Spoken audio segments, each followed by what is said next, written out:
El presidente Tabaré Vázquez anunció que el viernes próximo arribarán a Uruguay ejecutivos del Banco Interamericano de Desarrollo y de CAF, Banco de Desarrollo de América Latina, para firmar el financiamiento del proyecto del Ferrocarril Central. Con ese paso quedará todo pronto para iniciar esta obra de gran envergadura que servirá a la segunda planta de celulosa de UPM, pero además, según el gobierno, facilitará el transporte de otras cargas y favorecerá nuevos desarrollos productivos en el interior. Recordemos, está previsto construir y rehabilitar 273 kilómetros de vías férreas entre las ciudades de Montevideo y Paso de los Toros, dotándolas de tecnología de última generación. El contrato, que se ejecutará mediante participación público-privada, supera los 1.000 millones de dólares, incluyendo el mantenimiento durante 23 años. En estos días ya se están realizando trabajos de acondicionamiento de los terrenos donde se implantarán las nuevas vías y su infraestructura complementaria. La obra está a cargo del consorcio Vía Central, que ganó la licitación y está integrado por 2 empresas uruguayas, SACEM y Berques, la francesa NGE y la española SACIR. ¿Qué es lo que viene en los próximos 3 años en materia de trabajo, en materia de empleo, por ejemplo, en materia de facturación, movimiento de la economía? Vamos a conversar a partir de este momento con el ingeniero Alejandro Rival, vicepresidente comercial y de operaciones de la constructora SACEM, una de las firmas uruguayas que forman parte del consorcio. Ingeniero Rival, buen día, gracias por acompañarnos de nuevo. Buen día, un gusto, Emiliano. Vio que lo estamos recibiendo con ambiente construcción, ¿no? Anda un taladro ahí, rompiendo un techo. A cada rato va a aparecer como para que estemos en lo que usted suele manejar. Para entrar en clima de obra, viene bien un poco de ruido de obra. Yo decía que se trata de una obra de gran magnitud, no es una más. ¿Ustedes han hecho cálculos? ¿Cómo se ubica en tamaño y en complejidad en la historia de las inversiones recientes del Estado?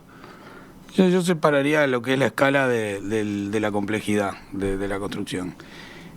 Sobre la escala estaba haciendo memoria y hablando con colegas y no encontré algo en los últimos 50 años que se pueda comparar. Tal vez alguna de las represas, pero bueno, el Salto Grande, que es la más grande, es una obra binacional, o sea que diría yo que es una de las obras más importantes del último siglo del país. Pero bueno, hay que verlo en términos relativos, cada obra en su época pudo haber sido la más grande, ¿no? Uh-huh. Pero es una obra atípica, desde el punto de vista de escala. Desde el punto de vista de complejidad, es una obra ferroviaria, tiene unas componentes de mucha de obra civil, pero yo no diría que no es una central nuclear, por decirlo de alguna manera. La complejidad está en la escala y en cumplir los plazos.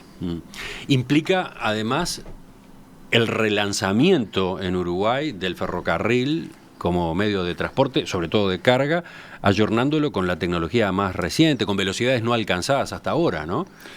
Sí, porque se han hecho algunas, y se están haciendo algunas obras de reacondicionamiento de las vías férreas, pero esta es un salto importante, un salto de estándar, un cambio de estándar muy importante para otro tipo de velocidad y otro tipo de carga y otro tipo de tecnología, que trae aparejado también cosas muy buenas, ¿no? Porque las soluciones modernas ya contemplan muchas otras cosas, ¿no? Por ejemplo, ¿a qué está aludiendo? Por ejemplo, el ruido. Por ejemplo, estamos hablando de rieles soldados. Los rieles soldados. Los rieles sí. Van a ser soldados. Entonces, no tienen, y bueno, que el famoso taca de cuando pasa el ferrocarril no se va a sentir porque son continuos. El riel va a ser continuo ahora. Exactamente. Y luego la fundación es elástica sobre cómo se apoya, porque se apoya sobre unos apoyos elásticos y sobre durmientes de hormigón, sobre una capa importante de balasto que también amortigua. Es una solución. ¿Y eso qué implica? ¿Qué ventajas tiene? A ver, para el oyente, para el ciudadano común. Y también para absorber las vibraciones. Uh-huh. Es un ferrocarril moderno, va a ser un ferrocarril moderno, una vía moderna. El ferrocarril va a ser la máquina que le pongan arriba, pero la vía va a ser moderna. Esa es una precisión importante. Ustedes no tienen nada que ver con las máquinas, con las locomotoras o los trenes que después van a circular por esas vías. No, nosotros construimos, entre comillas, la pista, la vía. Y toda la infraestructura necesaria para que se pueda circular y la tenemos que mantener. Yo di recién una síntesis, pero capaz que está bueno ir un poco más al detalle de lo que implica el contrato que este consorcio obtuvo, ¿no? Sobre todo en materia de obras, porque lo primero que decimos es una red de vías férreas. Sí, pero, a ver, vías ya hay, las que hay se van a modernizar, se va a construir otras, etcétera. A ver, empecemos por ahí. Bueno, a ver, la vía existe, de hecho, la vía existe punto a punto, ¿no? En la longitud de este proyecto. Lo que sí, y de hecho se va a respetar la traza en más de un 80-90% de la traza del nuevo proyecto. Hay algunas correcciones nada más de traza. Lo que sí hay es duplicación de vía, por ejemplo, todo el tramo de Montevideo. Estamos hablando de una longitud de 273 kilómetros, pero son 264 kilómetros de vía simple y ahí después hay tramos de vía doble, como la entrada a Montevideo decía, y algunas zonas donde hay que ver por el tema de maniobras, con el cruzamiento de cuando vengan las distintas formaciones, hay que buscar manera de que se puedan cruzar. Y hay algunas zonas también de duplicación de vía. ¿Qué más? Hay que construir puentes, hay que reforzar puentes. Hay que ayornar toda la infraestructura donde se apoya la vía, todo lo que son puentes, alcantarillas, los cruces y toda la obra vial que impacta en eso, es decir, el ordenamiento de los nudos críticos. ¿También le corresponde a esta empresa, al consorcio? También le corresponde. ¿Ejemplo? ¿Algún ejemplo? Viaductos, zonas, pasajes, túneles para pasar, como por ejemplo en Florida, es en medio de la ciudad hay realmente un túnel muy importante que pasa por abajo de la vía para evitar así cortar la ciudad. Y además todos los pasos a nivel, con una tecnología distinta a la que estamos acostumbrados a ver, ¿no? A ver, ¿en qué sentido distinta? Y porque la vía esta requiere de un monitoreo y una señalización, dado que va a tener en algunos tramos otra velocidad, tampoco estemos imaginando que va a andar por Montevideo 80 kilómetros por hora, no es así. En los centros está previsto que disminuya la velocidad cuando va adentro del centro urbano, pero las barreras, la señalización, sonido, luces, es totalmente distinto, ¿no? Es para proteger realmente la vía y a los peatones y a la circulación transversal. ¿Esos trabajos van a llevar 3 años? Sí, 3 años de obra. 3 años de obra. Y después el contrato sigue porque el consorcio también se hace cargo del mantenimiento. Por 15 años. ¿Cómo es eso otro? Y eso otro es propio de la solución que se adoptó para hacer esta infraestructura. Estamos hablando de un contrato PPP. Este es un contrato en el que nuestro grupo tiene que conseguir los fondos para hacer la obra, que se consiguen con préstamos y con aporte propio. Hacemos el proyecto también, porque había un anteproyecto base, nosotros tenemos que hacer el proyecto y la ingeniería de detalle, construimos la vía. Cuando la construimos y la entregamos, nos empiezan a pagar por disponibilidad de esa infraestructura, es decir, en función de que esa infraestructura está bien, pero tenemos la obligación de mantenerla durante 15 años y entregarla al final de esos 15 años en óptimas condiciones de acuerdo a determinados estándares. ¿Cuál es el plazo entonces? 3 de obra más 15 de mantenimiento. 3 más 15. Con opción a ampliar 7 más, y eso es... Por eso yo manejaba lo de 23, 22, 23 años. Pero eso es resorte de la administración cuando se vencen los 15 años y decide prorrogar 7 años más o cambiar. El precio, o mejor dicho, el monto, ¿de qué números estamos hablando? Porque se maneja uno de 825 millones, pero después está el otro que dice, no, llega a 1.100 millones. ¿Cómo es eso? Bueno, a ver, el precio acá es el pago por disponibilidad, que son más o menos $400.000 por día. Punto Ese ahí, es el precio. Le pido que nos detengamos. El Estado no paga nada al consorcio hasta que la obra esté terminada, ¿no? Hasta que empiece a usarse, hasta que esté disponible para el uso. Exactamente. O sea que en los primeros 3 años, digamos, el Estado no paga nada. No paga nada y después paga en función de que la vía esté en buenas condiciones. Ahí está. Suponiendo que esté en buenas condiciones, ahí es que el Estado paga. Y paga $400.000 por día. Sí, y monedas, que ahora me 409 creo ahora, pero me puedo equivocar con eso. Bien. Ese es el mecanismo de repago, digamos. Mientras tanto, pero la obra hay que hacerla y por lo tanto el dinero tiene que estar. Está la obra, y bueno, ¿cuál es el alcance desde el punto de vista de cifras? Acá hay una parte que es el contrato PPP, que estamos hablando $880 millones, y luego hay lo que se llama obras complementarias, que estaban también en el mismo llamado, que esas están en pesos, son alrededor de 3.000 millones de pesos, que eso es las obras viales necesarias para el ferrocarril, que son esas obras que no son propiamente en la vía, pero que estábamos hablando hoy, viaductos y algunos acondicionamientos viales que es necesario hacer. Entonces él suma las dos cosas. Hacia eso le sumamos determinados costos y mantenimiento, estamos hablando de 1.100 millones de dólares, 1.200 millones de dólares. Por supuesto que está el costo financiero metido ahí también, ¿no?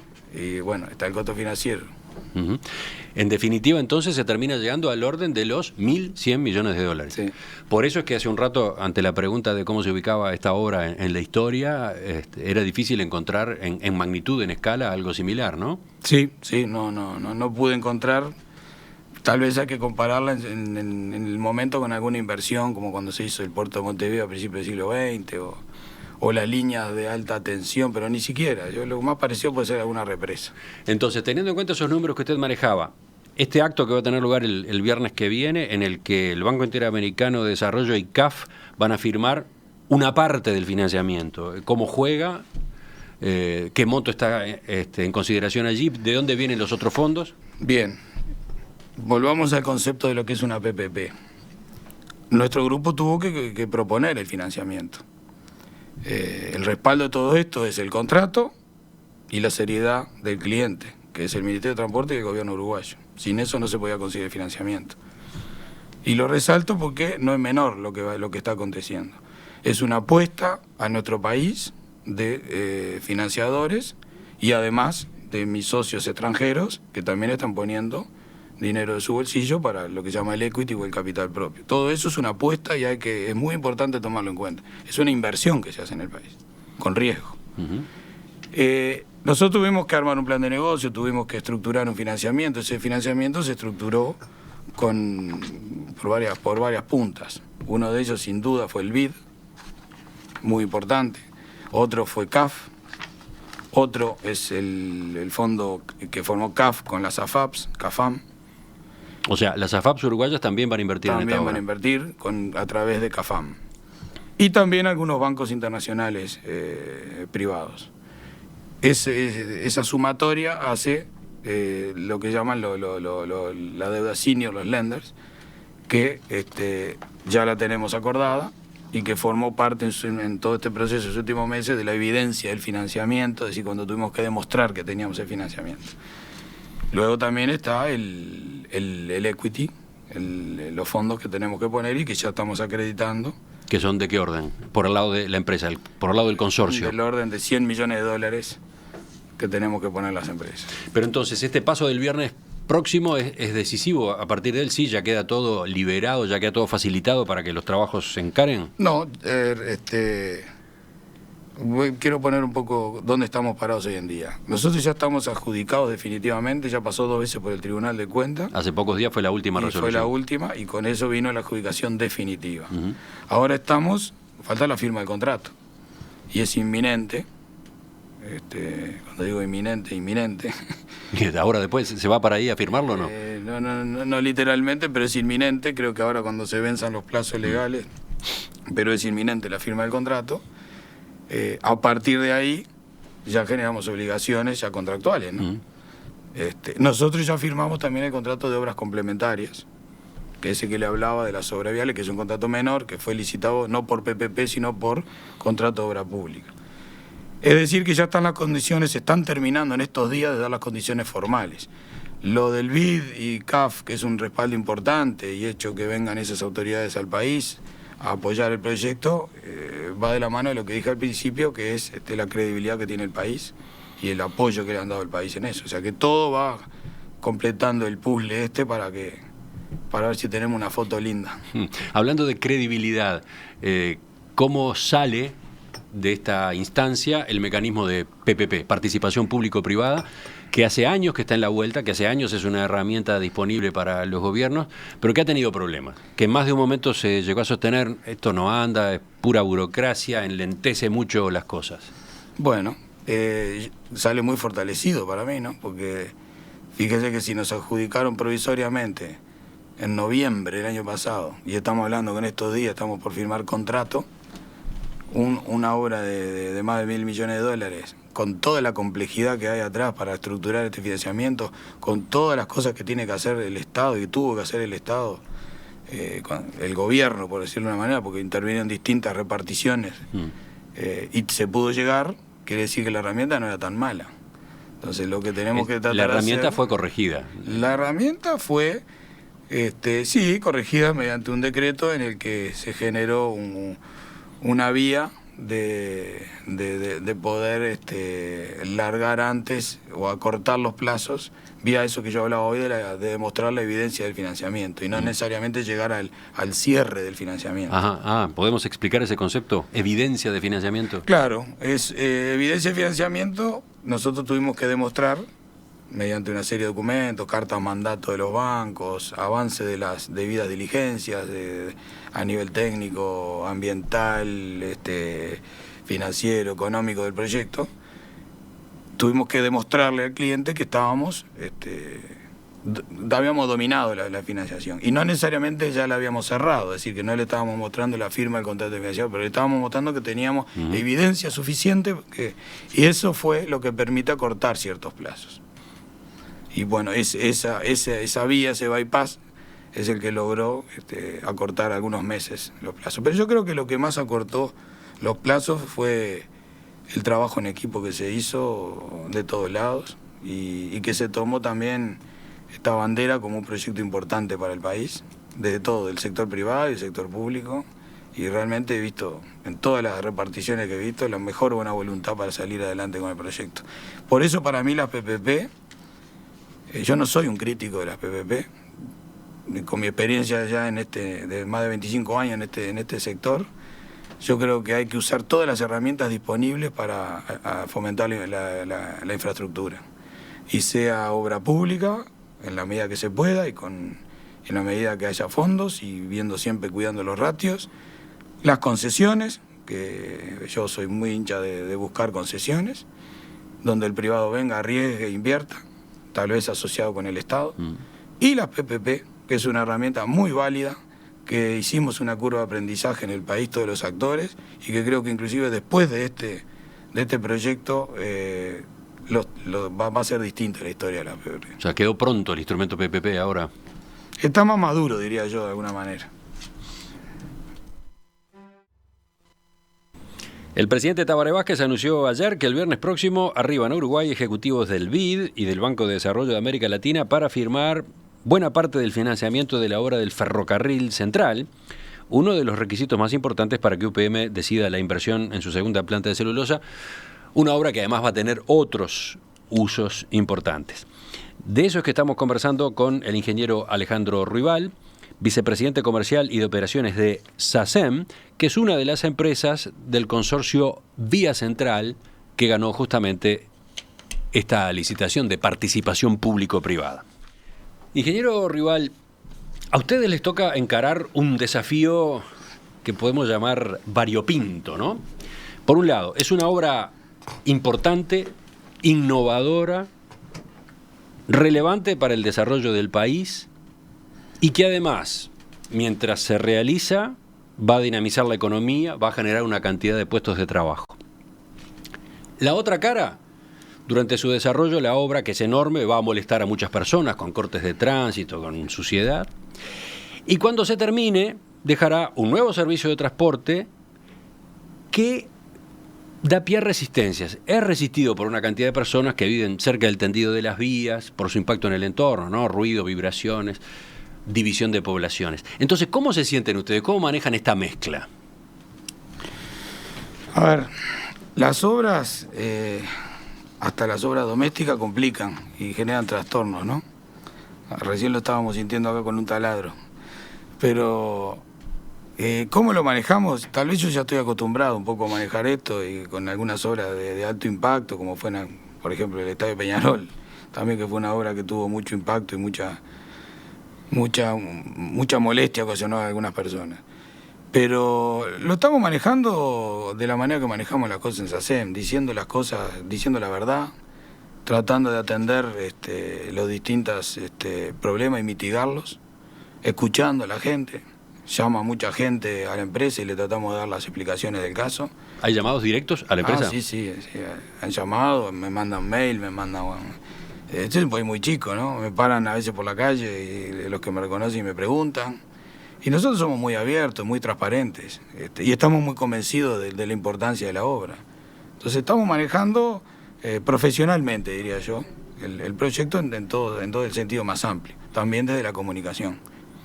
El proyecto, dijimos ya, abarca 273 kilómetros de vías entre Paso de los Toros, Montevideo, incluye un tramo doble inicial de 26 kilómetros, una docena de carriles secundarios para cruces de trenes, un acceso industrial, más de 40 puentes.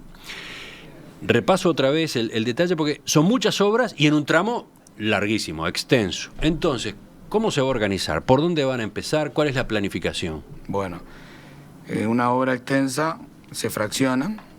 Sobre todo, lo primero es a trabajar en la ingeniería, que es lo que estamos haciendo ahora, y llegar a toda una ingeniería de detalle, que para eso también hubo que hacer un amojonamiento previo para poder tener la referencia, hacer la cartografía, que no es menor todo esto, que es la etapa donde se toman las decisiones después y en base a eso se construye.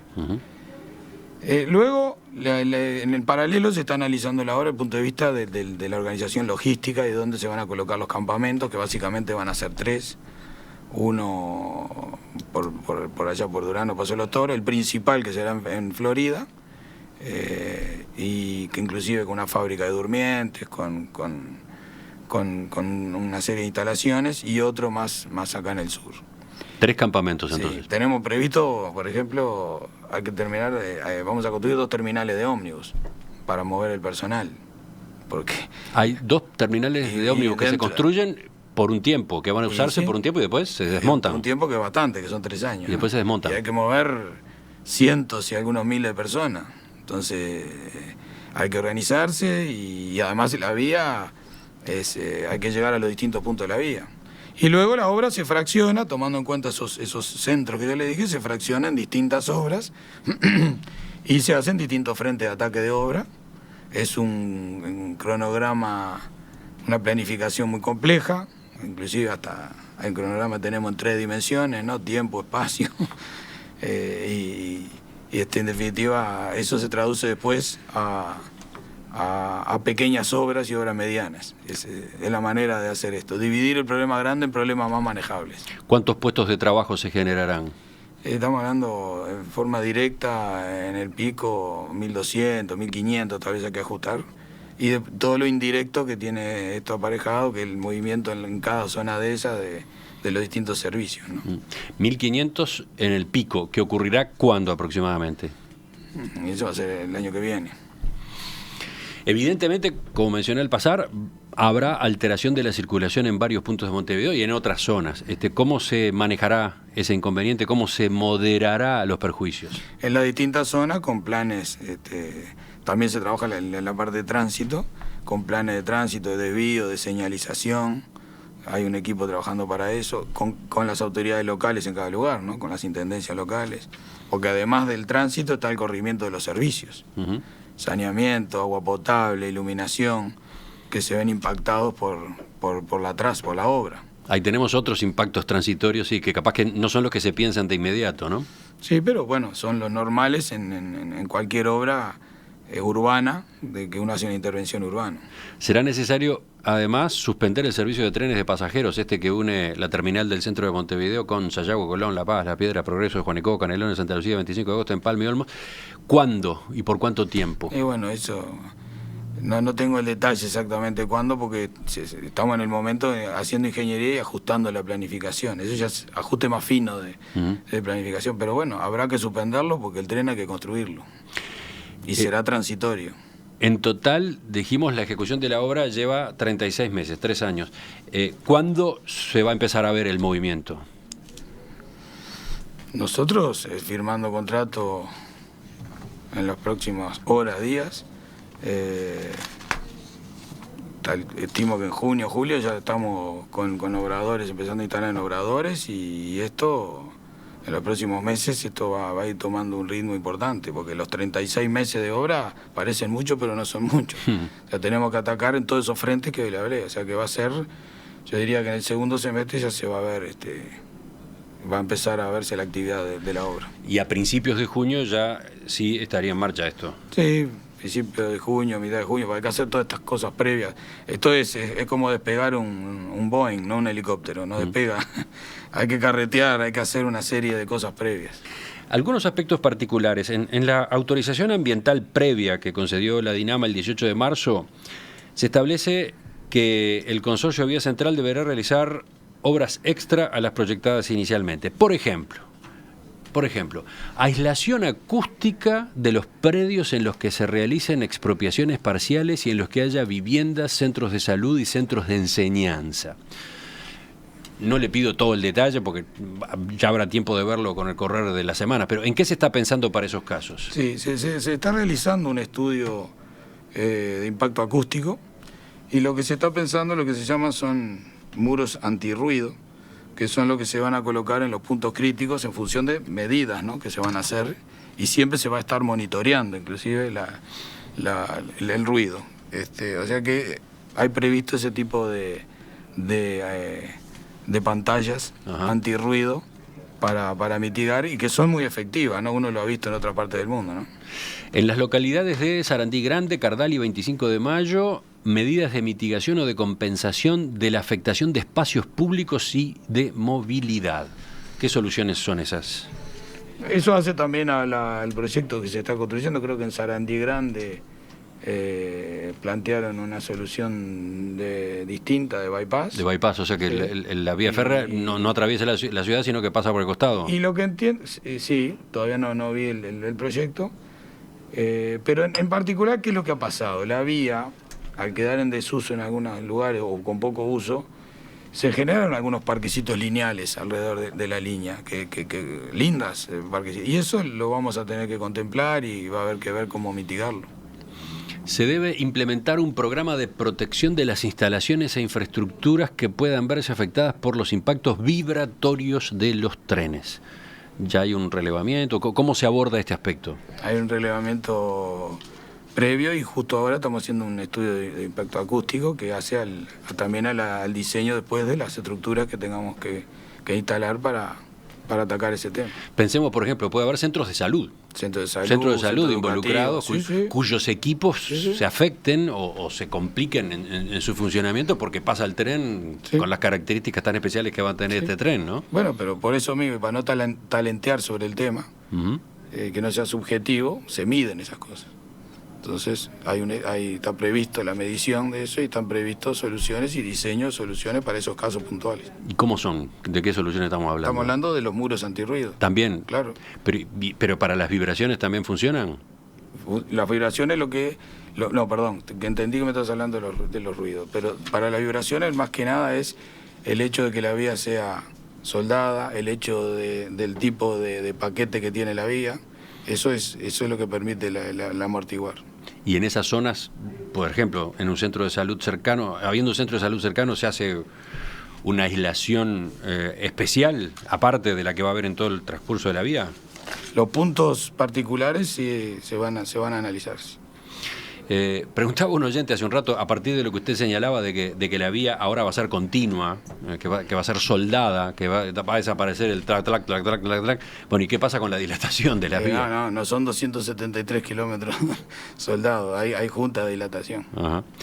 Y a ver, un último punto. Se establece en el informe de DINAMA que durante la fase de construcción se deberá evitar la simultaneidad de las obras en el tramo de la Rambla del Puerto de Montevideo hasta Boulevard Artigas con las obras de otro proyecto, el viaducto que se levantará allí en la Rambla Portuaria. Casualmente SACEM es adjudicataria de las obras del viaducto, fue una iniciativa de ustedes, ¿no? Bueno, ¿cómo se maneja, cómo se hace la articulación de estas dos obras?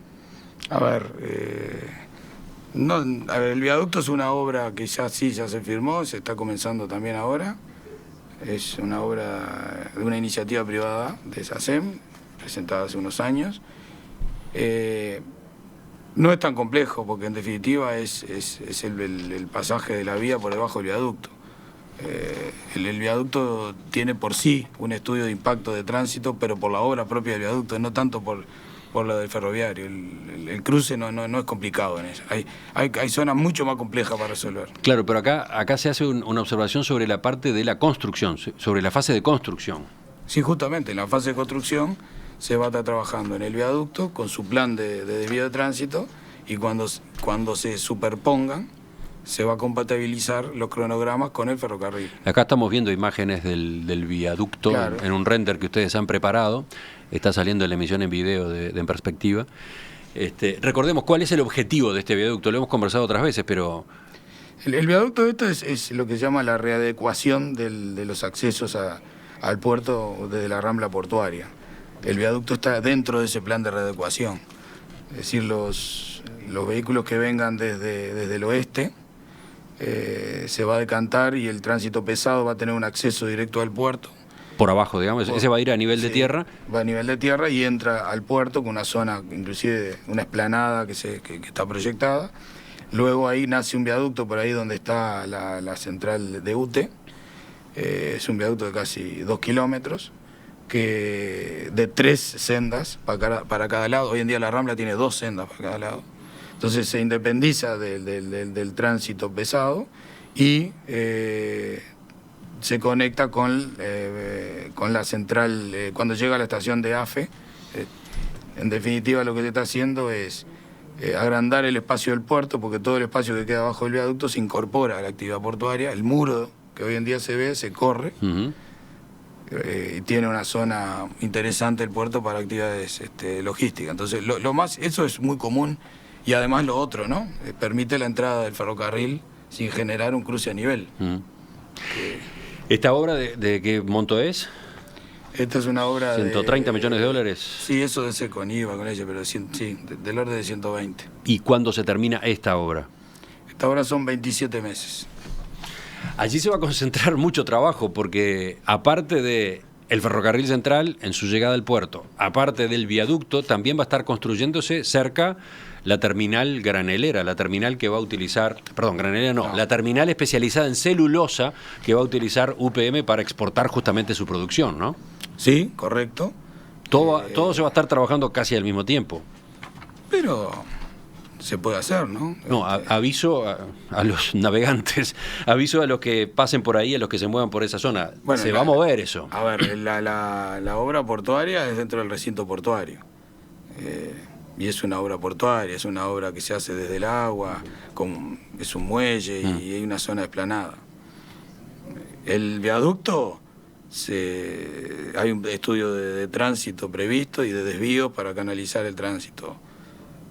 Pero además, y bueno, bienvenidos sean las obras, tendremos que convivir de la mejor manera posible con planes de mitigación y contingencia, pero son obras que van a cambiar mucho esa zona, y también creo que van, en definitiva, a mejorar la eficiencia de la cadena logística, ¿no? Porque estos son inversiones que impactan directamente en los costos de logística, ¿no? Impactan hacia abajo. Y claro, mejorar la eficiencia, ya sea el ferrocarril con este nuevo estándar, el hecho de mejorar la fluidez del tránsito de entrada de carga, por ejemplo, al puerto o el propio urbano, y el hecho de que haya una terminal especializada de celulosa. Va todo a generar eficiencia al inversor, pero al país. Ingeniero Ruibal, quedó pendiente la pregunta que hacía hace un rato un oyente a propósito de SACEM, la compañía que usted representa y que integra el consorcio Vía Central, que va a llevar a cabo las obras del ferrocarril central. Él quería saber qué obras están desarrollando en este momento y algún antecedente en la trayectoria de SACEM. Bueno, SACEM tiene 68 años. Este año cumplo 26 años en la compañía. Tenemos más de 40 contratos. Superamos los 40 contratos en este momento en simultáneo, en Uruguay, en Paraguay y en Perú. ¿Desde cuándo SACEM tiene actividad en el exterior? Y de hace 3 años. Empezamos en Paraguay y hace 2 años en Perú. Y estamos muy conformes y hemos desarrollado lo que es la SACEM Internacional como empresa uruguaya, pero con presencia con la misma marca en esos mercados. Y estamos mirando algún otro país ahora también. En Uruguay, en este momento, de las que están desarrollando, ¿cuáles menciona? Obras importantes, por ejemplo, terminamos el ciclo combinado para Hyundai, que es la obra de Punta del Tigre, es una obra muy importante. Línea de alta tensión, el Melo Tacuarembó, estamos ejecutando. El Muelle C. En el puerto de Montevideo. En el puerto de Montevideo.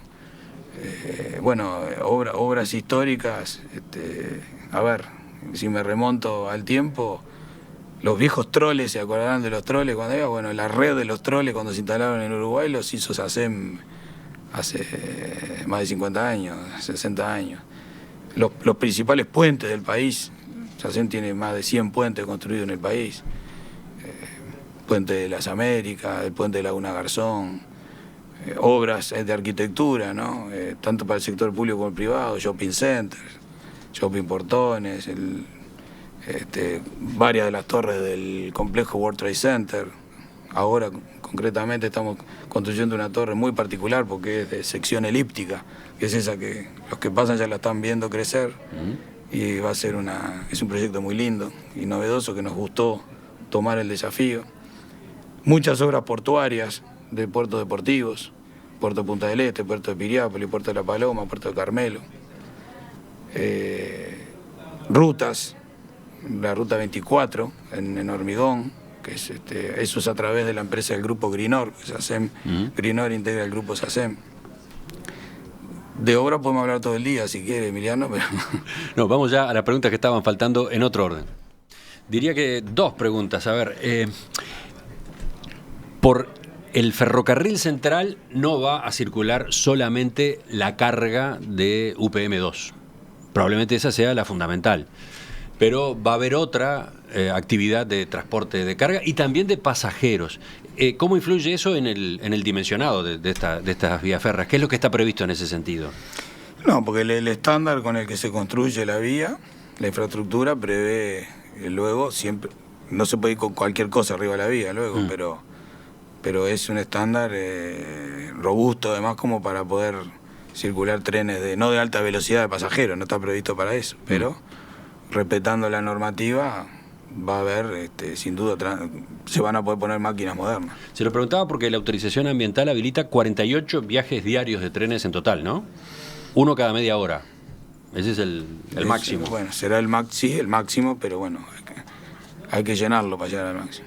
De esa frecuencia su UPM utilizará 14, 7 de ida y 7 de vuelta. Después habrá 16 viajes destinados a transporte de otras cargas y 18 destinados exclusivamente a trenes de pasajeros. Ojalá se llegue rápido. Ojalá se llegue a esos topes, digamos, ¿no? Ojalá se llegue porque, a ver, acá estamos viendo la parte negativa del impacto de las obras. Yo lo entiendo, la gente que se ve impactada, pero esto existe en todo el mundo y el ferrocarril es uno de los modos de transporte más eficientes, ¿no?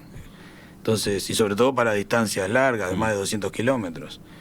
Para eso también está la tecnología, para eso la ingeniería ha desarrollado soluciones modernas para mitigar esos impactos acústicos. Acá tengo un mensaje que da información de ese estilo. Dice el oyente: casi por el jardín de la casa de mi tía en San Juan de Luz, Francia, pasa el TGV que va de Irún a París a 300 kilómetros por hora. Casi por el jardín de la casa. Apenas se escucha. Existe tecnología para evitar vibraciones y ruido desde hace mucho tiempo, dice.